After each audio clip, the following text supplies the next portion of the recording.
Hello, and welcome to our third and final session of this year's Global Annual Energy Meeting, organized by Esade Business School's Center for Geopolitics and Business, EsadeGeo, by InnoEnergy and the European Commission. I am Ángel Saz-Carranza. I'm a professor of strategy and policy here at the Esade and director of EsadeGeo Center.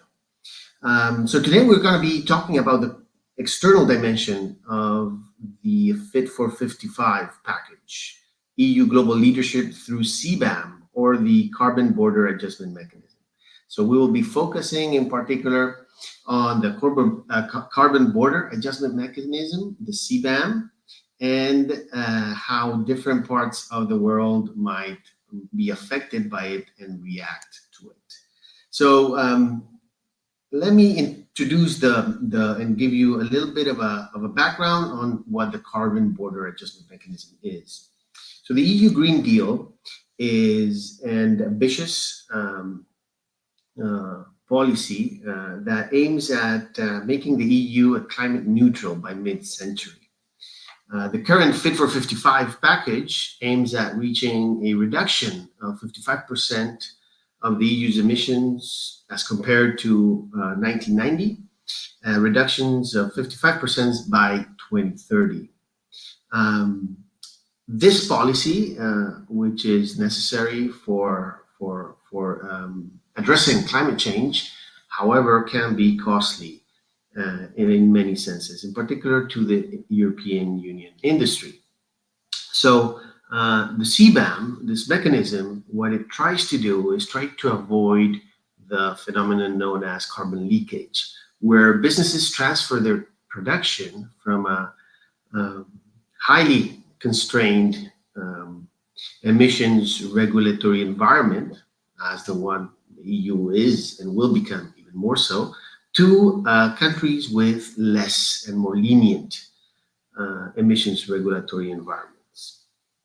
So the idea of the CBAM is that EU importers will have to pay for their emissions when they are importing products coming from low or lenient regulatory environments, when they are importing products from countries that do not have a strong emissions regulation and where products do not pay for their emissions.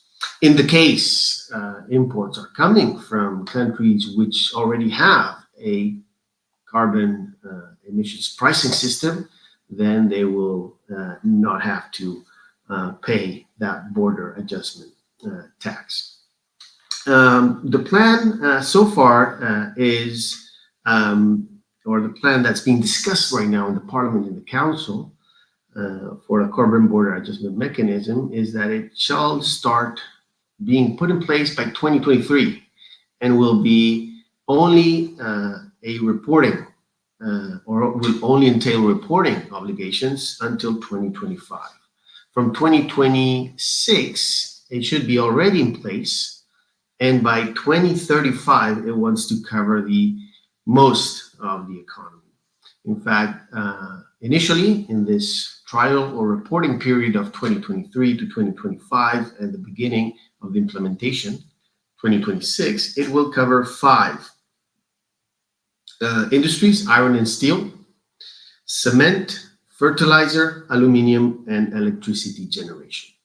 As said, however, by 2035, the proposal being discussed right now aims at being fully in place and covering most of the industry. So it's a great moment to talk about the CBAM, in particular how different parts of the world are going to react to it and how they may be affected by it. Many of EU's trading partners have already voiced their opposition to CBAM. At least initially, they have shown their clear opposition to it and have taken on very defensive positions. Although some countries, as Vice President Timmermans in our first session last week told us, are already starting to react to the idea of a possible CBAM by slowly starting to consider putting in place emissions pricing systems in their home economies. In any case, this is a great moment to talk about CBAM and a mechanism or a policy that brings together energy, climate change, and geopolitics in a fascinating fashion. And to cover and discuss about this topic, we have a great panel. So let me introduce them in the order they will be appearing during at least the first round of speeches. First of all, we'll have with us Peter Chase. Peter is a senior fellow with the German Marshall Fund. He's based in Brussels. He has been the representative in Europe for the US Chamber of Commerce for several years. He has been a US diplomat for over 30 years, has had several positions in the US government, and has had also experience in the US Congress. So he will be providing a great view from the transatlantic, or the other side of the Atlantic, although he's based in Brussels, of the CBAM. Welcome. Following, we also have Maria Pergi. Maria Pergi is a scientific project leader for investigating the systemic impacts of the Global Energy Transition Project at the Institute for Advanced Sustainability Studies. Maria specializes in the clean energy transition and its effects on other countries, in particular developing countries or the global south. She's worked a lot on energy justice, energy impacts, energy poverty, rural electrification, and climate finance. She has a PhD in environmental policy from London School of Economics. Welcome, Maria. We have Igor Makarov with us as well. Igor, who's right now in Moscow. He has a PhD in economics. He's the head of School of World Economy at the Higher School of Economics, University in Moscow.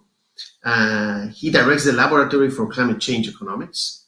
He's a senior fellow at the Center for Comprehensive European and International Studies, both of those responsibilities also at the High School of Economics in Moscow. He will be bringing a Russian perspective to this debate, and he has also been visiting at Stanford, Harvard, University of Tehran, and also close by at Autonomous University of Madrid. So welcome, Igor. And finally, we have Jose Lee-makiyama. He is the director of the European Center on International Political Economy, which is based in Brussels, although I understand he's talking from Stockholm today. He is a senior fellow also at the London School of Economics, and he is a leading author on trade diplomacy, EU Far East relations, and the digital economy, and a habitual and commonly commentator in different media and outlets. So welcome, Jose. So with this introduction of our panelists, we're ready to go. I'm gonna ask them for a first round to give us a 6-minute perspective from their different positions and their different approaches. So starting with Peter, let's explore how the CBAM is seen from the other side of the Atlantic. Thank you. Well, Aniel, thank you very, very much for inviting me to join you today, for inviting me to join your audience, and for asking me to provide kind of a US perspective on the EU's proposal for a carbon border adjustment mechanism.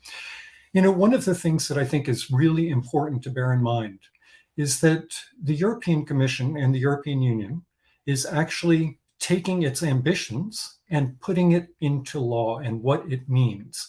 And I think that Aniel started to talk a little bit about it, but just to make it a little bit more, a little bit more real, in last 20 years, the Europeans have reduced their greenhouse gas emissions by about 24%. They're trying to do the same amount in the next 10 years. And that's going to be very difficult. One of the ways they're doing it is they're going to be decreasing the amount of emissions trading certificates, allowances, from 1.2 billion tons at the end of 2030 to 821. This is a huge change, and that change is going to create economic issues. It means a huge structural change in the European economy. And I think what the CBAM is in some ways it's a climate change instrument, but it's also a political instrument.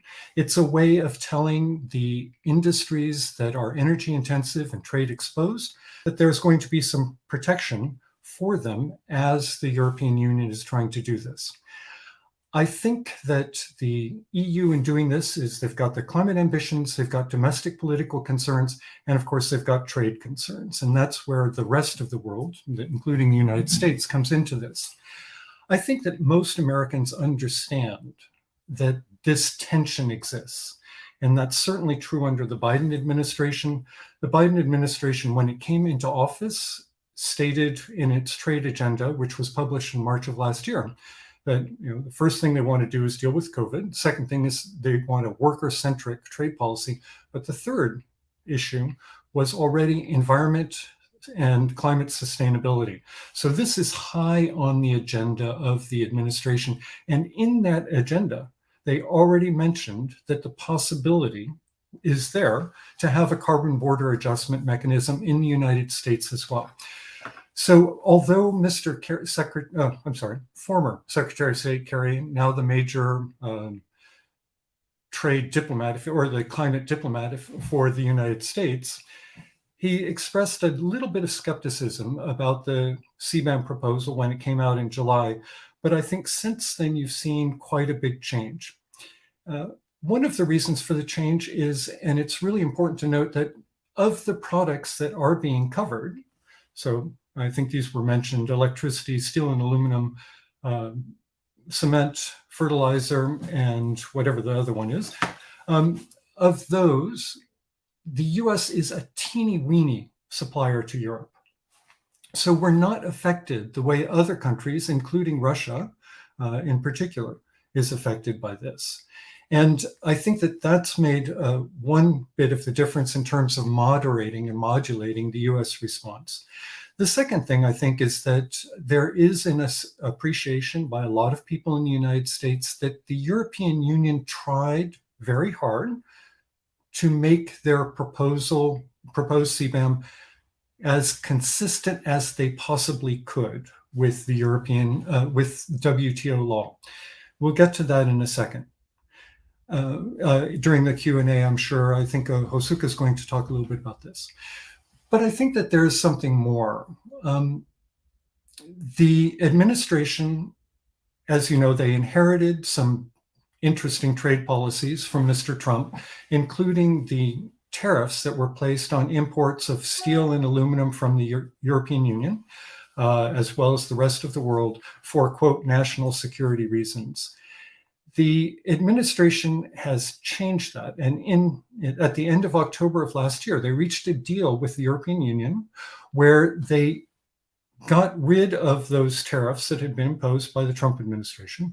They changed it into a tariff rate quota. But in doing this, they ended the WTO cases that the EU had filed against us, and we had filed against the EU. In doing this, one of the things they did was they reached a deal with the Europeans to try to develop a methodology, to try to develop an agreement among like-minded countries that were concerned both about the overcapacity in the steel and aluminum industries and the carbon intensity. And the first meeting, there was a discussion actually last week at the Atlantic Council by one of the deputy U.S. trade representatives, as well as the deputy director general of DG Trade here, Rupert Schlegelmilch, about this. And it's clear that both sides want to work together. It will be interesting to see them do so, in part because the United States, as well as not being really a major supplier of these products to Europe, is one of the most carbon efficient producers of steel in the world. And this is in part because 65% of the steel in the United States is actually made by electric arc furnaces, which is a very different situation than in, say, China, where only 6% is by electric arc furnaces. Europe is a little bit more varied between the countries, but the two sides are going to try to work with the UK, with Japan, and other countries to see if there's a way to agree on a methodology of looking at and taxing imports of steel and aluminum according to their carbon intensity. So to use this as a way to address both the climate problem and, from the US point of view, also a China problem. And I'm going to stop there because I'm interested in what the other people have to say, as well as the questions that we'll get. So thank you very much, Anya. Wonderful. Thank you for that first introduction. So there's understanding from the other side of the Atlantic. You won't be too much affected, and we have an ad hoc agreement on green steel working and in place. Wonderful. So let's go and try to talk to see what other parts of the world might think of the CBAM. In particular, let's look at the Global South, and for that, Maria will give us a great insight. Thank you, Angel. I also want to thank you for inviting me to be part of this great panel today. So yes, I will be discussing the risks that could be involved for when CBAM is implemented for countries of the Global South. So at the Institute for Advanced Stability Studies, where I work, we have studied this issue as we thought it was being underrepresented in the debate of CBAM impacts. And I would like to present to you some of the results of a study that we did that was published this fall, looking exactly at third country impacts of an EU CBAM, especially with the Global South countries' perspective. And what we did in this study was to assess the risks, the relative risks that are inherent from the implementation of the EU CBAM worldwide, but specifically with the focus on Global South countries. And we did that by looking at country vulnerability and exposure. Because we argue that we think it's important to not only look at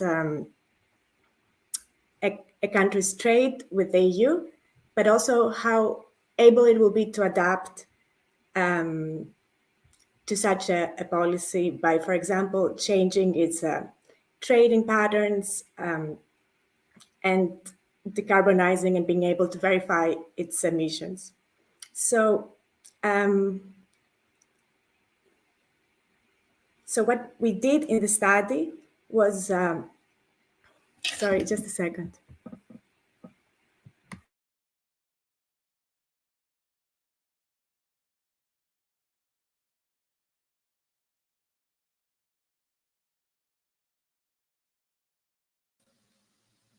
All right. So, Maria, perhaps we can move forward and come back to Maria in a minute. So, while we wait for Maria, let's move on and go to the other side of the European Union. Let's look at Russia, and for that we have Igor, who will give us the view from Russia, which I'm sure will be fascinating as well. Igor. Thank you very much. Hello, everyone. It's an honor for me to be here and to present like Russian position, not official Russian position, but still the point of view from Russia and our perspective on the EU CBAM. I should start with separating two effects of CBAM: signaling effect, incentivizing the EU trade partners to be more ambitious in terms of emission reductions, and the real effects reflecting the losses of exporters from the introduction of CBAM. So the former effect, the signaling effect of CBAM with regard to Russia, was very strong. And I should say that after the introduction of CBAM was declared, first in the late 2019, then in 2020, so the number of different conferences, roundtables, different types of discussions with participation of business, with policymakers in Russia was higher than for all my previous life taken together. So the climate agenda in Russia became one of the priorities in the activity of the government, and it is not overestimation. No, really, the issues of carbon reduction, of potential carbon reduction, of climate policy, of climate negotiations, including with a focus on Glasgow, became one of the priorities of the government. The number of legislative acts were adopted, including the law on control over greenhouse gas emission reductions in 2021. In October, the president declared the objective to achieve carbon neutrality before 2060. Then the long-term low-carbon strategy was adopted, which shown how this objective should be achieved. So actually, the activization of climate policy in Russia, it took place, and it is absolutely obvious for everyone who is here. Business policymakers pay a lot of attention to CO2 emissions, to climate issues, and one of the major reasons of that is CBAM. At the same time, it is partly ironic that the real effect of CBAM on Russian exporters and on the Russian economy is not very strong. It's not projected as very strong. Of course, the final design of CBAM is not clear yet, and some issues may change. But however, the design that was proposed by the European Commission in July, it does not look like very, very dangerous for the Russian exporters. We made a very large study together with the World Bank last year and estimated the effects of CBAM on the Russian economy with computable general equilibrium models. And we got the results that as a result of CBAM, the Russian exports to the EU would decrease by about 3% by 2035. In the case if only scope 1 would be covered by CBAM as is proposed now. And it would be about 7% if scope 2 would be also covered by CBAM. So 7% of Russian exports to Europe, to the European Union by 2035.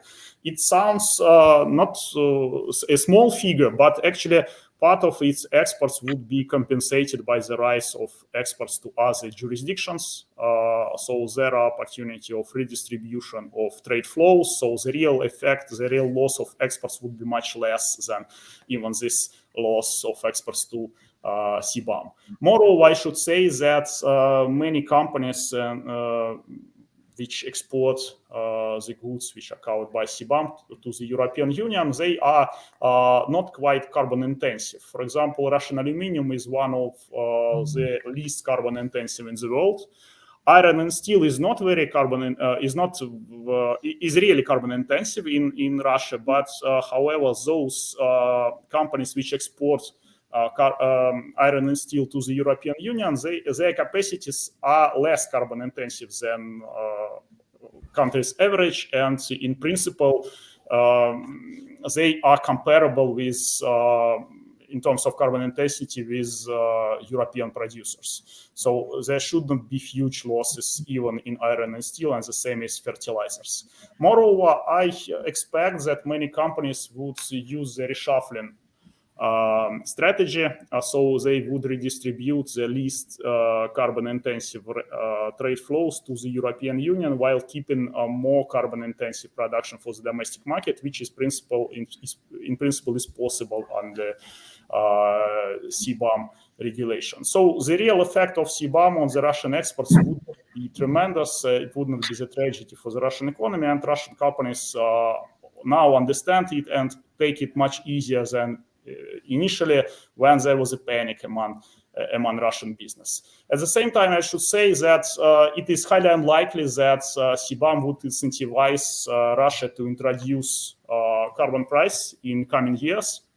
Actually, those companies which are covered by CBAM, they are even more reluctant to carbon price right now, because domestic carbon price would cover the whole their production, while EU CBAM covers only a small part of their output, which is directed to exports. So I do not think that CBAM really creates strong incentives for Russia to introduce carbon price, unfortunately. It does not mean that carbon price won't appear in Russia in coming years. It may.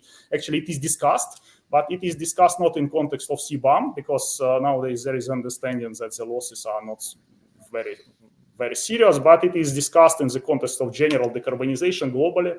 Russia understands that the global energy landscape is changing, and that Russia should, of course, adopt to it. And carbon price in some way, not probably direct carbon price, but some tax maneuvers within energy sector, some introduction of the elements of carbon price into energy fiscal system, it is anyway necessary to incentivize energy efficiency, to incentivize the restructuring of energy mix. And so it is discussed now, and I hope that it may appear at least in 4 or 5 years. But I don't think that it is a response to CBAM.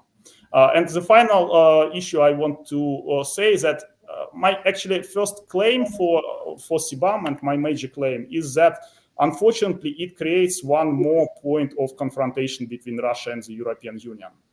As you all understand, our relations are very tense already now, and CBAM is actually another factor of this deterioration of our relations. In Russia, many people believe that it is a protectionist measure. Some people, some policymakers believe that it is strongly against Russia.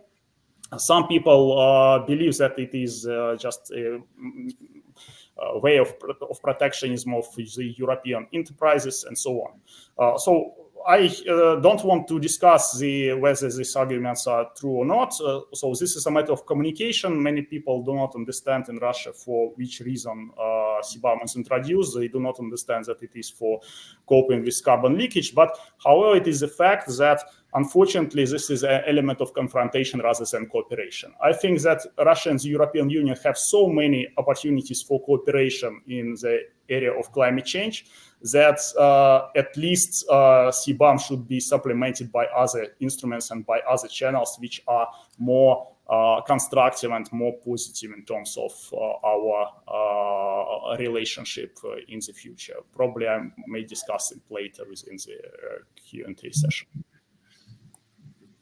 Thank you, Igor. Great insights. So CBAM has already nudged Russia towards a more aggressive climate change transition policies. The effects would be more moderate than many think on the Russian exports to the EU.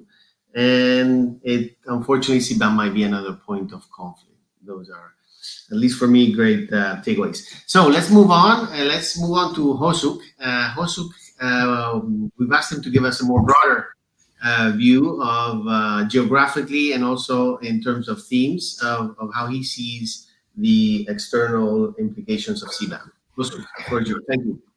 Thank you, Anshels, and thank you for having me. And I was actually originally asked to talk about the legality under international trade law, and I would start off by saying, as a trade lawyer, I might be the least relevant speaker on this panel, less relevant than most people actually may think, at least, because unless the law actually changes the behaviors of the actors, it doesn't matter.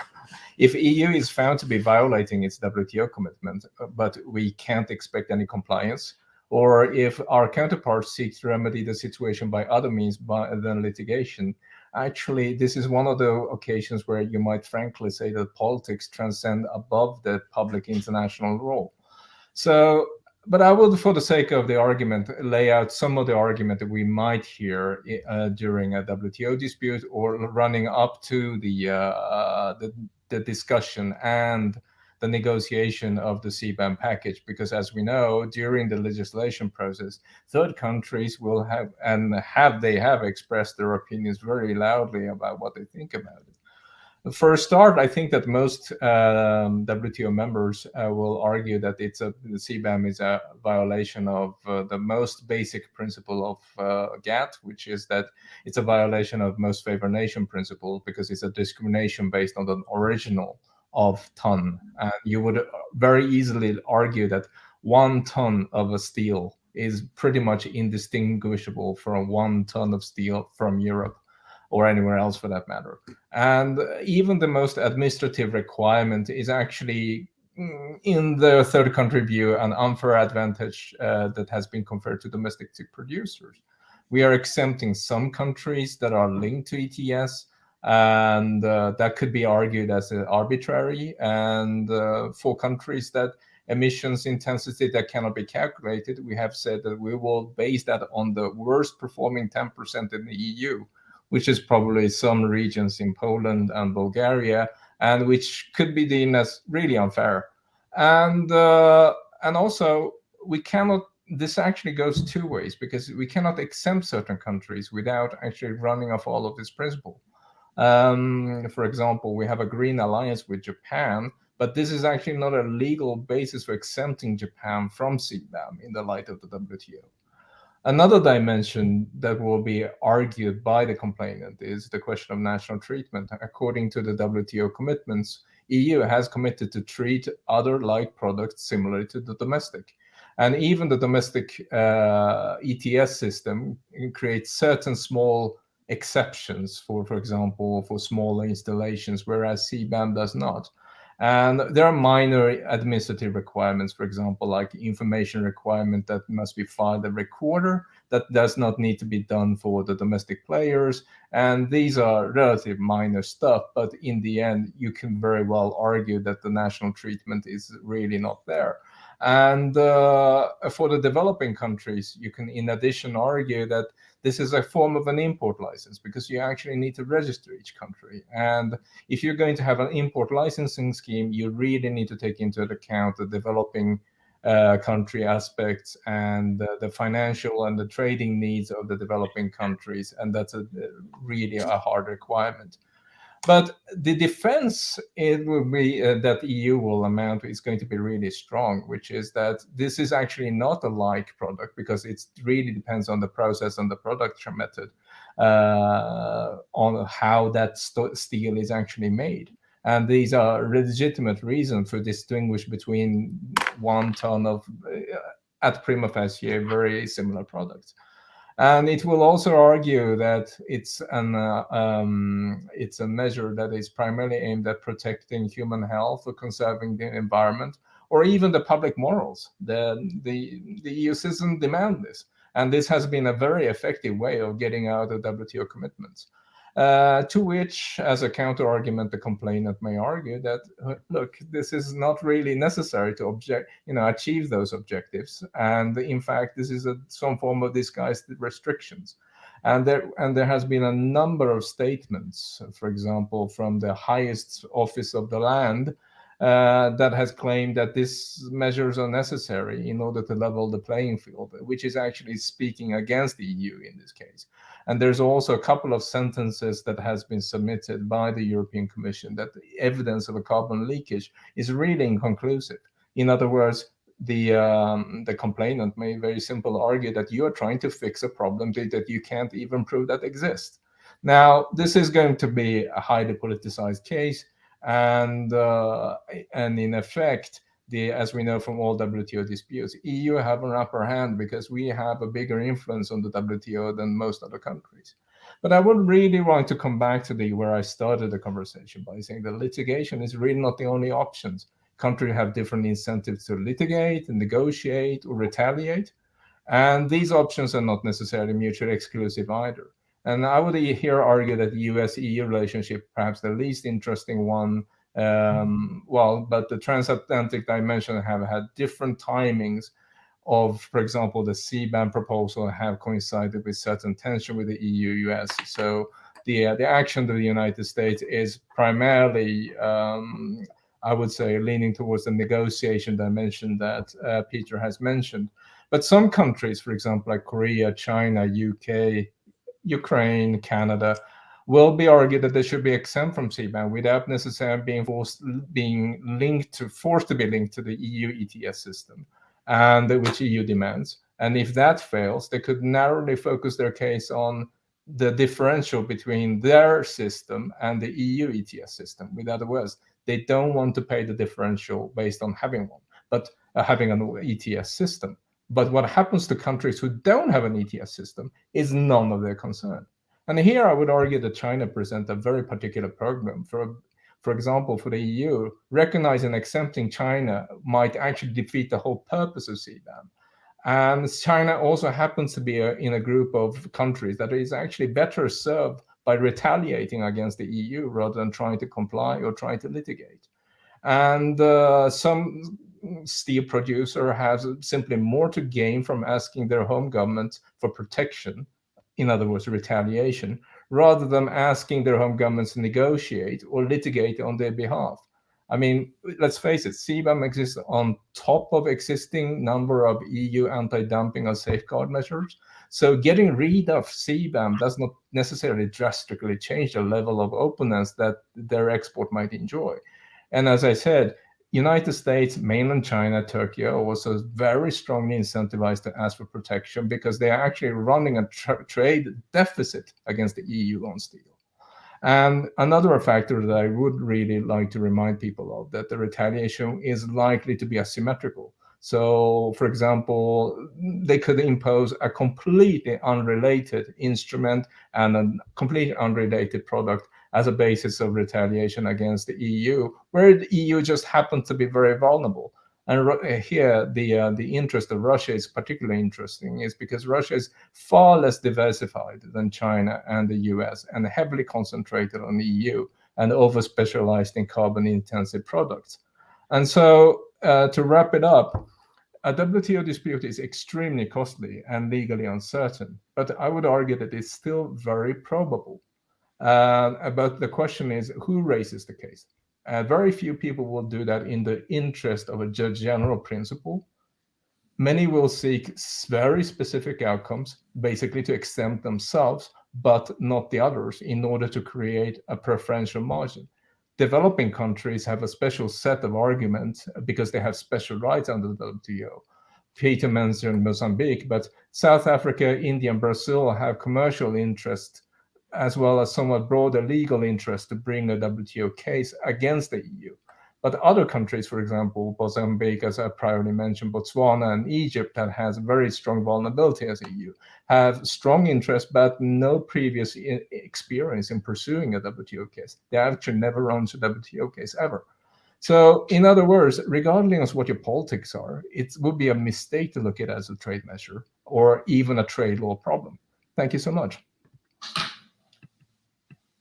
Thank you also for that legal insight into the CBAM. So the violation of the MFN principle and national treatment, and opening up the idea of different types of retaliation. So we'll talk about that more in a minute. So I think Maria is back with us. Maria, please pick up where you left. Hello again, and I'm sorry I had to interrupt the presentation previously. I will try to conclude quickly. So as I said before, we designed a risk index encompassing the export structure of countries, their emission intensity, emission reduction targets, and institutional capacities to monitor and report product-based emissions. And we did this in order to be able to assess their vulnerability and exposure to EU CBAM. And we did this for two scenarios. In the first scenario, which depicts closer to what the EU is planning to do in the short term, at least in the initial implementation, we assume that CBAM will only target emission-intensive and trade-exposed goods, like cement, aluminum, and steel. In the second scenario, we assume that a CBAM is implemented in all goods imported to the EU, in accordance with the plans to expand the CBAM to more sectors in the long run. So we have visualized our results in two maps.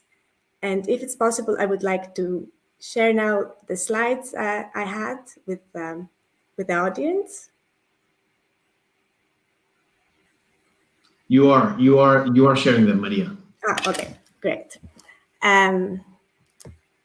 So yes, as you can see in the slides here, the impacts are concentrated, for example, in North and West Africa, in the Southern African countries, but also we can see, of course, significant impacts as would be expected in a lot of non-EU European countries and some Asian countries, like, for example, Vietnam. And this is, again, for scenario one, when a CBAM is only implemented for a number of carbon-intensive products. And if in the second slide, we can see the results for scenario two. And of course, relative risk in this case changes, but for a number of countries, because we're talking about different products, but the overall geographical patterns remain the same, with a lot of impacts in African countries and non-EU European countries. And what is interesting to see here in this pattern is that a lot of the relative risks are focused in low-income, small developing countries in comparison to, let's say, for example, big emerging economies like Brazil or China or Chile or India, for that matter. So this shows, in general, a big impact for small and middle-income countries that will, in general, have more difficulties in decarbonizing and meeting reporting and verification requirements that should be taken into consideration, because it can raise serious questions in regards to climate justice. And we think that there are certain steps that the EU can take. One of the most important policy tools that the EU has in its disposition is the ability to use parts of the funds that are generated through such a mechanism, to the EU CBAM, to help the decarbonization efforts and strengthen the institutions of the countries that are in most need. And this can also be coupled by a number of technology transfer initiatives and capacity building initiatives, especially to strengthen the MRV capacities of these countries. And we also believe that constant engagement with trade partners is important in order to be able to address their concerns, but also it is very important for the EU to communicate exactly what its intentions are in relation to the specific characteristics that CBAM will take moving forward. And I will conclude here, and I'm looking forward to the discussion in the second round. Thank you. Thank you. Thank you very much, Maria. So let's move on to the questions that might have that are coming up in the chat. Perhaps a general one for all of you, or at least for Hosuk, Peter, and perhaps Igor, is so what might the effects be? So this is Nicholas Crawford asking. So what can Europe do in terms of its exports? So the CBAM works for imports into the domestic EU market, but what happens for exporting industries in Europe? What can be done, and what might be the effects of that? Perhaps Hosuk, you want to start?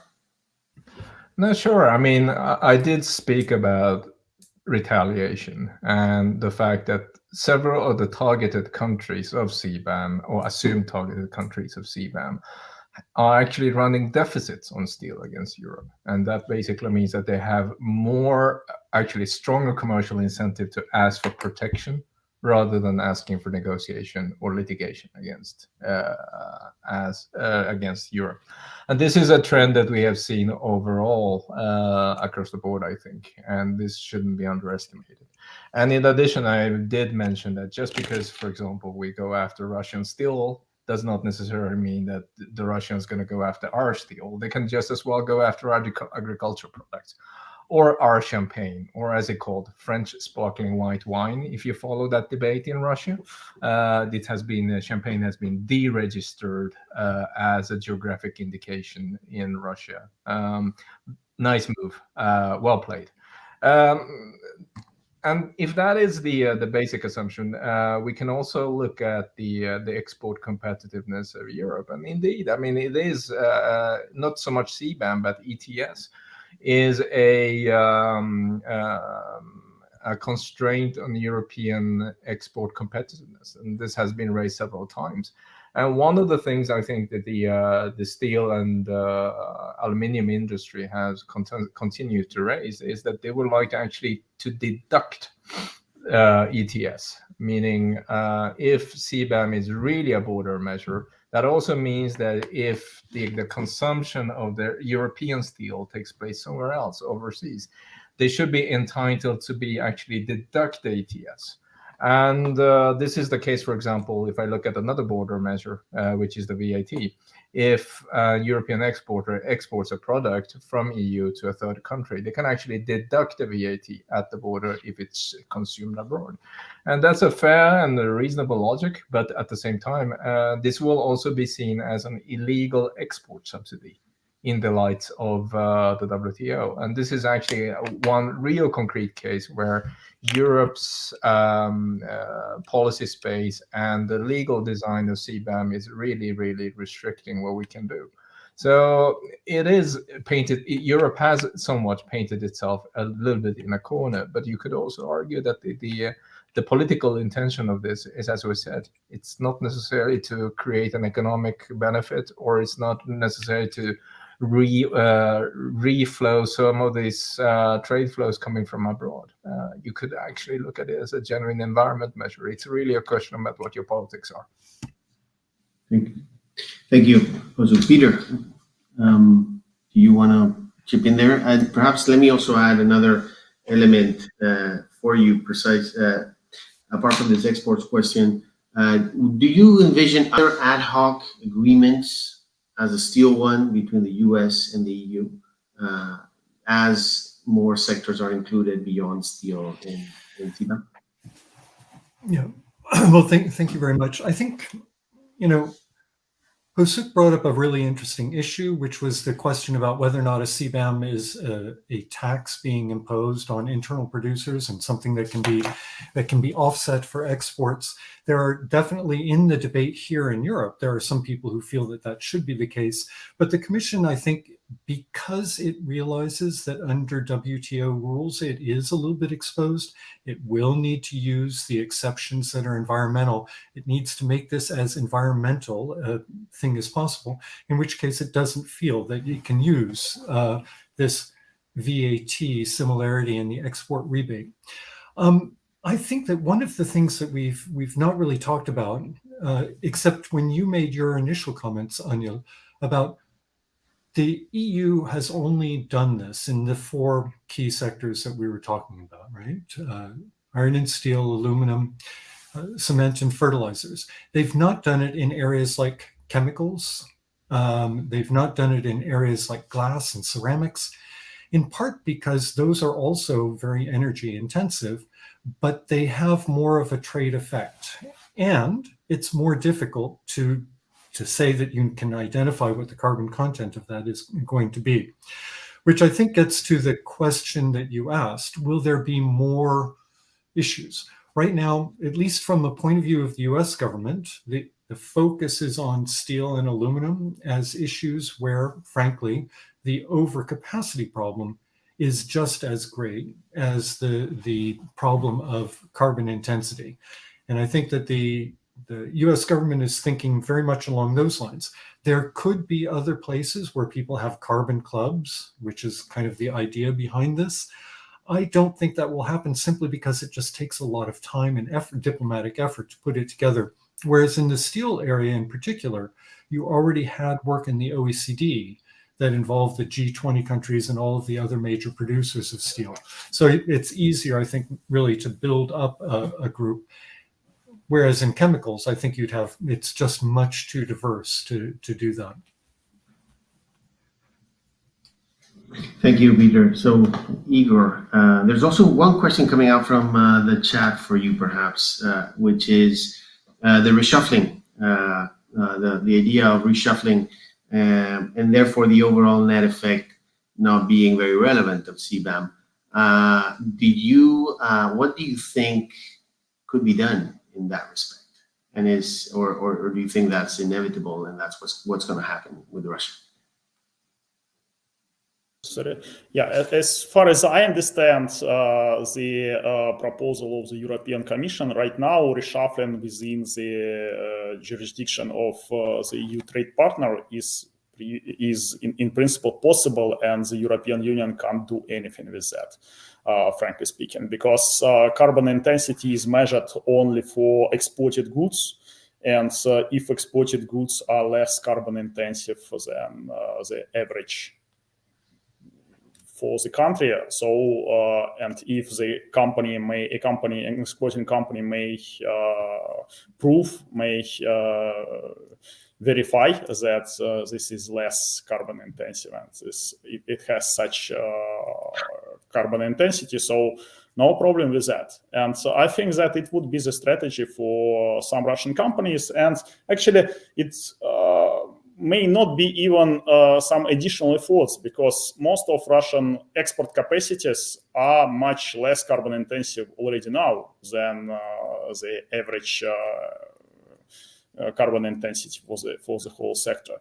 So all the exporters of iron and steel, of fertilizers, are large companies, and they have very modern equipment already, and the export capacities are often very new, and so they were created just a couple of years ago, or 5 years ago. They are relatively less carbon intensive. So in my opinion, CBAM gives an opportunity for the reshuffling strategies. I do not see how it may prevent it, frankly speaking, especially given the rules of the WTO.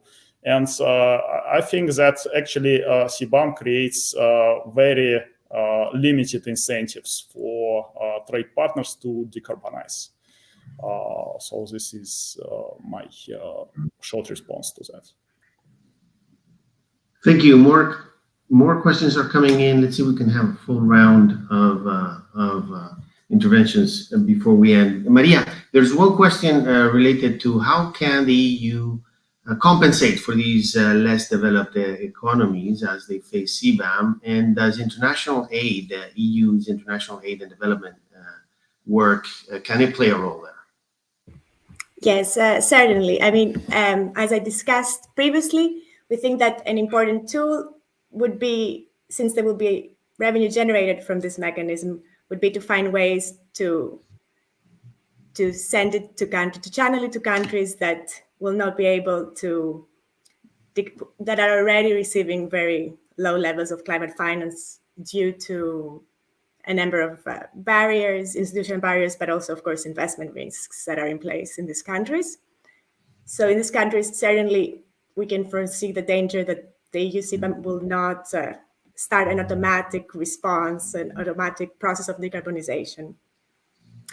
And so I believe that this is certainly needed, and it can go both ways. There's already an infrastructure in place. The EU climate finance architecture is already there, and there's a number of funds that have been operational for quite some time now. So this can be used to create these transfers, but also there can be an additional fund created only specifically for CBAM impacts, which can include also some additional criteria of who will take a priority to receive this money, also based on this the country's relative vulnerability that I discussed before.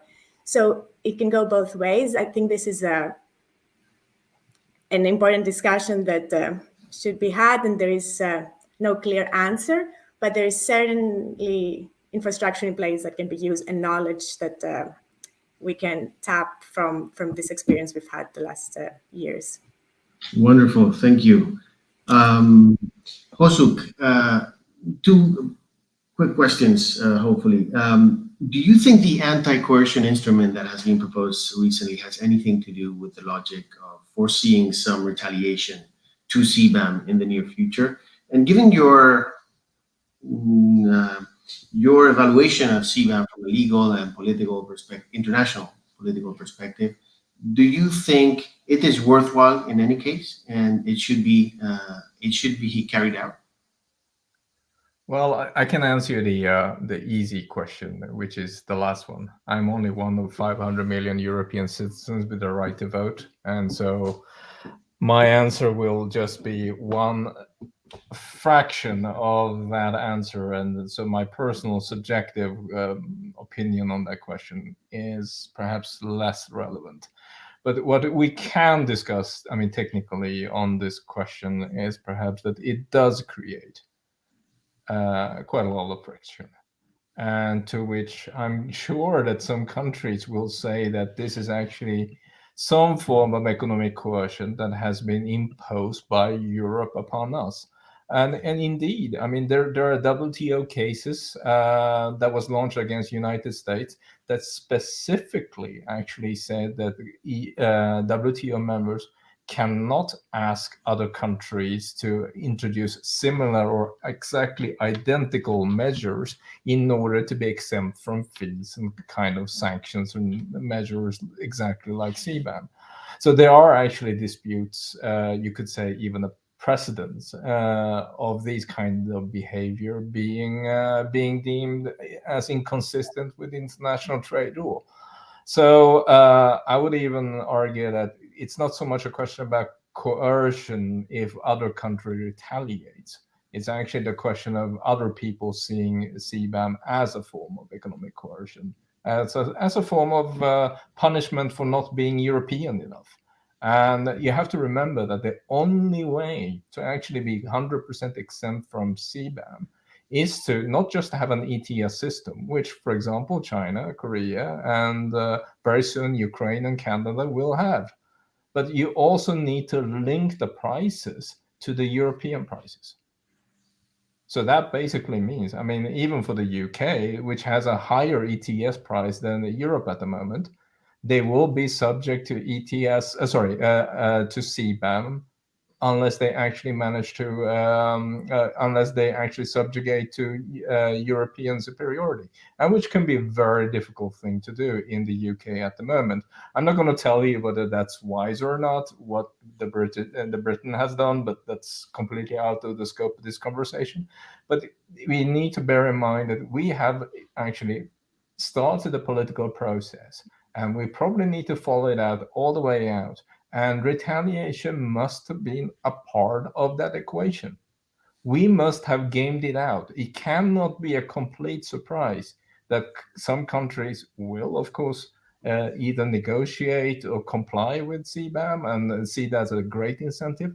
Most countries, exactly as Maria pointed out, will not have the institutions, will not have the incentive, and will definitely not have the money to pay the ETS-linked prices for the carbon emission. That goes completely against their factor advantages they have in the economic system. It's completely nuts. But this is a process we started, and we have to follow it through, and we have to game it out all the way, and we must have thought about all the consequences. Thank you. Peter, there is a question for you from Roberto de Diego. It's about, perhaps you can describe a little bit how you can try to measure the carbon intensity of a product coming out from a third country. Thank you very much. There are a couple of things that are brought together in this that I think are really important. First, one thing that we haven't talked about right here is something that Hosuk was pointing to. It may not be the trade effects that are most important. It could very well be the climate change effects that are most important. That is the Paris Convention. And this was, I think, one of the concerns that Mr. Kerry had, was that the EU trying to impose its approach to carbon intensity for production of certain industries could have gotten a lot of people pissed off, and they wouldn't want to cooperate at the meeting in Glasgow. The more the EU appears to be punishing people, the less likely they're going to want to follow the EU's lead, because the Paris Agreement intentionally says that each country is going to go out there and try to do what it can do best. You know, it was negotiated that way. And so this is a different sort of fallout, geopolitical fallout, which is potentially even greater. It gets directly to the issue that Maria was talking about, which is the question about how does the EU use the revenue? The EU and all the developed countries in the UN FCCC process, we have promised to give developing countries lots of money to help them adapt to climate change and to help them mitigate greenhouse gas emissions.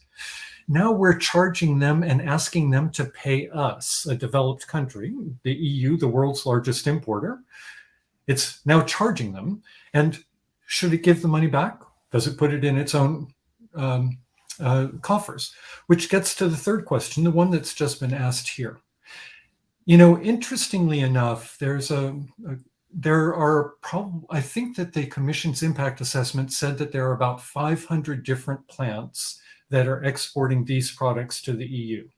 So it's within, they thought that this makes it easier for them to kind of monitor, evaluate, charge the people who are exporting to the EU.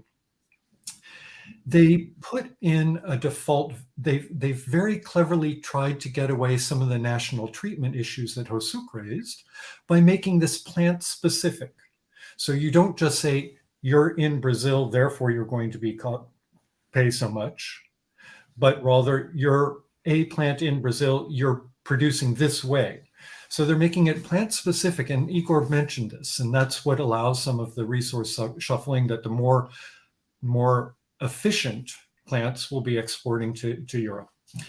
They're using a default value, but they're also giving the individual plants the ability to come and provide information that proves that their actual production, greenhouse gas emissions per ton of production, is below that of the EU average. And so it's a very interesting thing. The final point is that there's a group called Resources for the Future in the United States, which has done a lot of work on some of these energy intensive industries and has identified a lot of the plants and has actually started to be able to quantify their greenhouse gas emissions, because many plants are providing that information. This is what the US and the EU will be looking at, I think, much more when they're working together in this global sustainable steel production arrangement, is how do you measure these things? How do you assign a certain production value to each place? I don't think that that's enough to get away from the climate change fallout of pushing this particular process too far. Final comment is, but that's why I think it's important to realize that CBAM is not a trade measure. It's not a climate measure. It's a domestic political measure for the EU. It tells some of these industries that will be paying more that we're trying to protect you. Whether or not they actually are is a different question. It's a signal that's important. So before we move to Igor, Hosuk, I think, wants to add on to this last point. Do I read Yeah, you absolutely. I mean, Peter actually raised some of the points that I was going to make, that this is indeed plant specific, but also entails surrendering a lot of information that could be deemed as a trade secret into a database, which domestic producers don't need to. And there are sanctions that are not equivalent to those that fall under the ETS system. So there is a clear asymmetry there in terms of how we treat foreign and domestic. The other point I was going to make, and which I think what the question really points to, is whether we can actually rely on the IPCC data. And the Commission has actually not been clear about how they will calculate what Peter calls the fallback method. when a country, actually when a producer refuses to insert the information for whatever reason, and my guess is that most people won't. It's too cumbersome, it's potentially harming their competitiveness. 3, European exports doesn't actually warrant that kind of administrative effort. So if you come back to the fallback effort, it's going to be basically assessed by country. And here, I mean, IPCC data or whatever data that EU designed to use is never going to be perfect. But we also need to remember that some countries, for example, like Taiwan, that I happen to care a little bit about, they are not a UN member. They are not part of the statistics. And there will be regions of a larger federation that would have significantly better statistic than the country as a whole. I mean, we can just look at the EU. I mean, we have a very good average, but we have also some of the most polluting regions in the world and some of the dirtier plants, because exactly for the reason that Peter mentioned, we have not electrified. We are actually using old-fashioned blast furnaces to a much higher degree in Europe than other economies. And they are so in other words, we are, it may not be necessarily the best method to actually look at by country, and this is basically the fallback we have. And as we said, if we don't actually can establish that number, you are going to end up in the worst 10% category. They're just going to slap a number at you with a markup. That's basically how CBAM is going to be calculated. And my guess is that if things are not playing your way, and worst case is perhaps the example I just mentioned about countries that cannot be member of the UN, or they have been grouped under a different statehood, you end up in a horrible statistic that you don't want to be a part of. Thank you. Thank you, Hasuk. So Igor, floor is yours. Perhaps if you want, you can comment also on other avenues Russia and the EU could expand their energy cooperation. Give us some examples there, but you're free to comment on whatever you wish. Yeah, thanks a lot. First, I'd like to follow up some points that touched upon by Peter and Hasuk. I fully agree with Peter first that CBAM is a domestic political measure within the EU. The problem is that domestic political measures are not always and are often not very efficient from the perspective of coping with climate change, which is global, not domestic. We should understand that there is a huge asymmetry between the European Union and the Western countries in general and the emerging economies and developing countries. The asymmetry is very, very simple. In the European Union, it is very expensive to reduce emissions. It costs now 80 euro per ton to reduce the unit of emissions, actually. In the developing countries and in emerging economies like Russia, it is much, much cheaper to reduce emissions. 4 or 5 times cheaper to reduce emissions in Russia than in the European Union. And even cheaper in China and India, even cheaper than in Russia. The problem is the second dimension of this asymmetry, that the European Union and the Western countries have enough available green capital, which is quite cheap. Emerging economies and developing countries and Russia itself has not enough cheap green capital to finance these relatively cheap emission reduction projects. So from the perspective of coping with climate change, the major objective of international cooperation is to link sources of green capital, which are located in Western countries, with cheap, low emission, low carbon projects, which are located, first of all, in emerging economies and in developing countries. Of course, it sounds very theoretical, and I understand that the political logic is absolutely different. But however, CBAM unfortunately does absolutely different thing. So it doesn't stimulate green investment from developed countries to emerging economies and to developing countries, which are the most efficient from the perspective of coping with climate change. That's why I said that there are a lot of opportunities of cooperation between Russia and the EU. Of course, the EU may let the European companies reduce emissions in Russia as a part of their commitments within the EU ETS. I understand all the differences. I understand the problems with data, the problems of trust, the political problems, and so on. Of course, I understand that there are many other objectives of climate policies within the US, within the EU, than just to reduce emissions. But however, if we speak about climate, so such measures would be much more efficient. So it would be efficient for Russia because it would attract green investment. It would be efficient for the EU companies because they would be able to reduce more emission for the same money.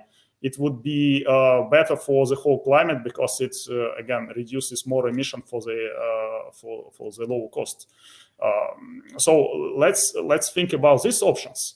I do not propose to the European taxpayers to pay for emission reductions in Russia.